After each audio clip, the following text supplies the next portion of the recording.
नमस्कार, मैं गीता गाड़ी। स्मार्ट प्लस बुलेटिन में आपका स्वागत। सबसे पहले एक नजर आज की सुर्खियों पर। पुलिस ऑन ड्यूटी, रुक गई स्मार्ट सिटी। बैरिकेड्स की वजह से एम्बुलेंस को वापस जाना पड़ा। कोरोना मरीजों की संख्या में गिरावट, निर्धारित समय के भीतर वाहनों को अनुमति देने का आदेश। जन्मदिन के पैसे से रक्तदान शिविर का आयोजन। 230 वाहन चालकों के खिलाफ अपराध दर्ज।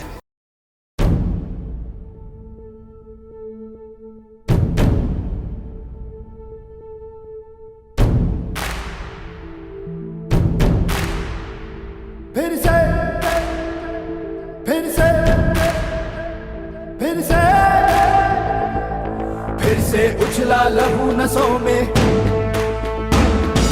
फिर से मचला जुनून रगों में, फिर से झूमा गगन तिरंगा, फिर से दिल हुआ मस्त मलंगा। फिर से फिर से फिर से फिर से लोहा हुआ इरादा, फिर से करते हैं हम वादा, भर देंगे हुंकारा, फिर से जीतेंगे हम यारा, फिर से जीतेंगे हम यारा, फिर से। अब देखते हैं विस्तृत समाचार। सरकार द्वारा शुरू किए गए सख्त लॉकडाउन नियमों ने अब शहर और इसके निवासियों को शांति प्रदान की है। आवश्यक सेवाओं को प्रदान करने और नियमित रूप से आवश्यक सेवाएं प्रदान करने के लिए सड़कों पर आने वाले नागरिकों को छोड़कर बाकी सभी लोग अब घर पर रहना पसंद करने लगे हैं।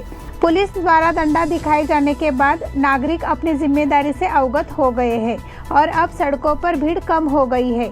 इसलिए तस्वीर पुलिस ऑन ड्यूटी और रुक गई स्मार्ट सिटी ऐसी है। बिना किसी कारण के शहर में भटक रहे नागरिकों के खिलाफ दंडात्मक कार्रवाई की जा रही थी।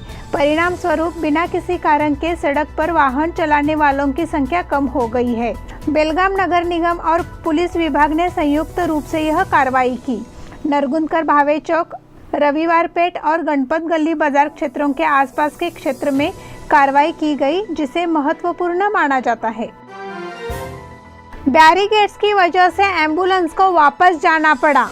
कोरोना नियमों को लागू करने के लिए पुलिस द्वारा उठाए गए कदमों का स्वागत है, लेकिन आपातकालीन जरूरतों के लिए बाहर जाने वाले नागरिकों को इन बाधाओं का सामना करना पड़ रहा है। मरीजों को ले जाने वाली एम्बुलेंस भी बैरिकेड्स के कारण वापस पीछे हट रही है। इससे पता चलता है कि बेलगाम शहर के मरीजों का जीवन दांव पर है। पिछले दिनों खानापुर में एक घटना में एक महिला की मौत हो गई थी। सवाल यह है कि क्या प्रशासन बैरिकेड्स की वजह से किसी और पीड़ित को देख रहा है? शहर में कई जगहों पर बैरिकेड्स लगाए गए हैं। बसवेश्वर फ्लाईओवर पर एम्बुलेंस भी लौट रही है। पुलिस प्रशासन को इस बारे में गंभीरता से सोचने की जरूरत है। कोरोना मरीजों की संख्या में गिरावट। देश में कोरोना मरीजों की संख्या लगातार दूसरे दिन घट रही है। पिछले 24 घंटों में 3.5 लाख से कम नए मरीज मिले हैं। पिछले दिनों में 3,29,942 नए कोरोना संक्रमित मरीज पंजीकृत किए गए हैं।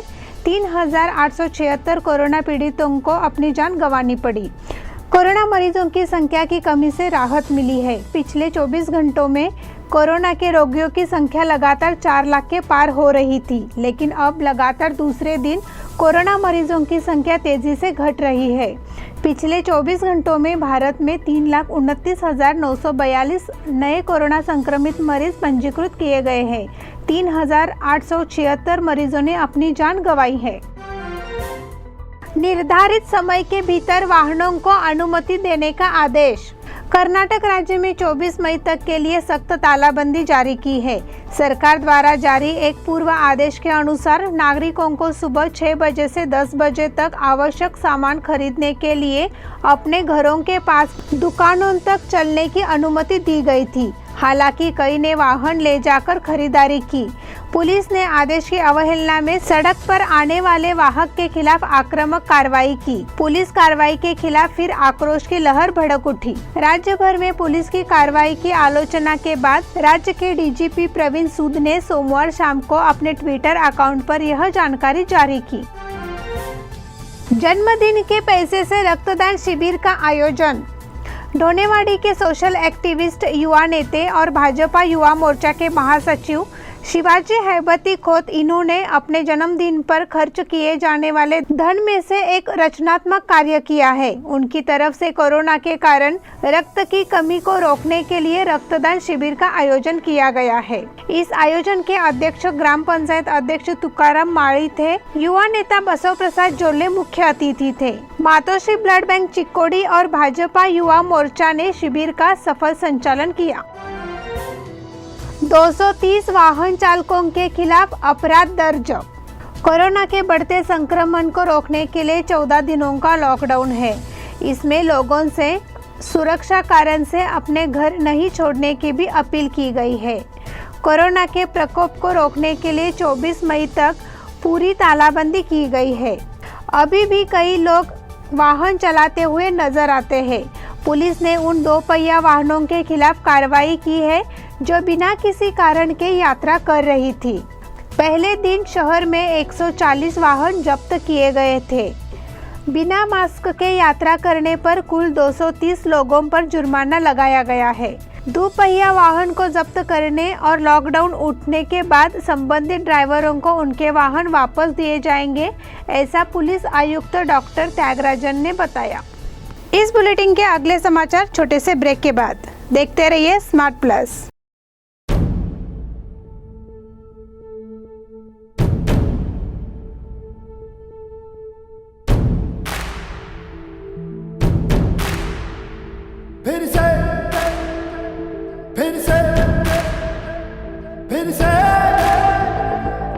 फिर से उछला लहू नसों में, फिर से मचला जुनून रगों में, फिर से झूमा गगन तिरंगा, फिर से दिल हुआ मस्त मलंगा। फिर से फिर से फिर से फिर से लोहा हुआ इरादा, फिर से करते हैं हम वादा, भर देंगे हुंकारा, फिर से जीतेंगे हम यारा, फिर से जीतेंगे हम यारा, फिर से। ब्रेक के बाद फिर से एक बार आपका स्वागत। बेलगाम में कई सामाजिक संगठन कोरोना मरीजों को ऑक्सीजन प्रदान कर रहे हैं। उन्हें जल्द से जल्द ऑक्सीजन शुरू करना चाहिए और सिविल अस्पताल में ऑक्सीजन बेड की संख्या भी बढ़ानी चाहिए, ऐसी मांग महाराष्ट्र एकीकरण युवा समिति की ओर से की गई है। जिलाधिकारी एम.जी. हिरेमठ की भेंट लेकर यह मांग की गई। इस बात पर जिलाधिकारी ने कहा कि प्रचुर मात्रा में ऑक्सीजन की आपूर्ति सुनिश्चित करने के लिए प्रयास किए जा रहे हैं और लोगों से बिना घबराहट के जिला अस्पताल में भर्ती होने की अपील की गई है।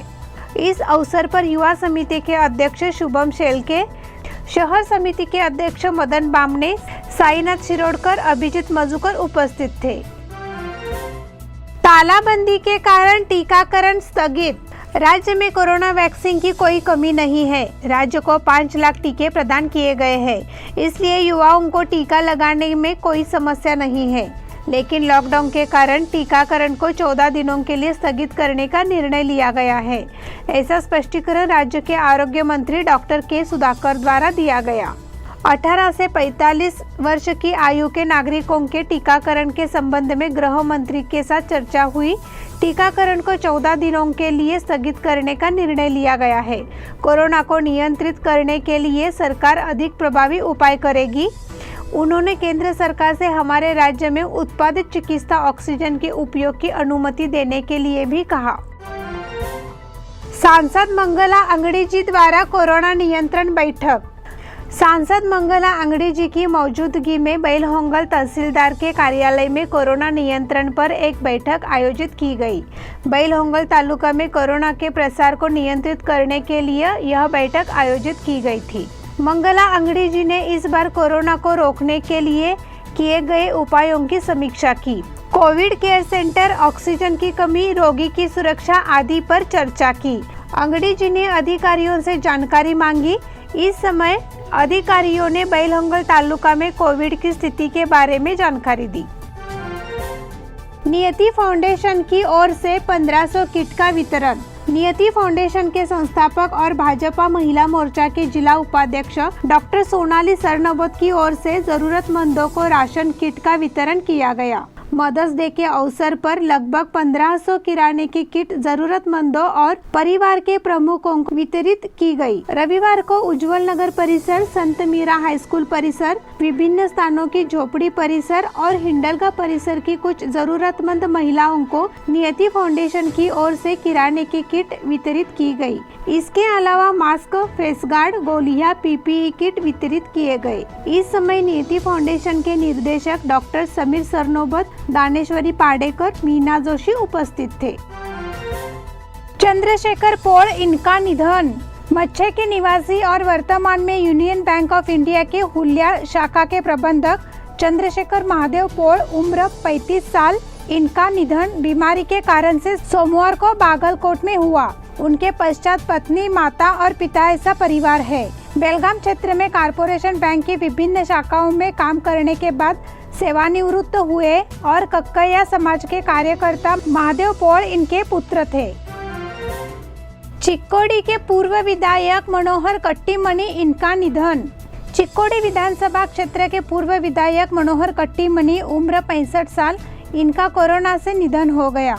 पूर्व विधायक कट्टीमनी ने 1999 में जनता दल से विधानसभा चुनाव लड़ा था। वह 1999 से 2004 तक चिक्कोडी के विधायक थे। उनका यहाँ केली अस्पताल में इलाज चल रहा था। इलाज के दौरान सोमवार सुबह उनकी मौत हो गई। उनके पश्चात पत्नी, बेटा और बेटी ऐसा परिवार है।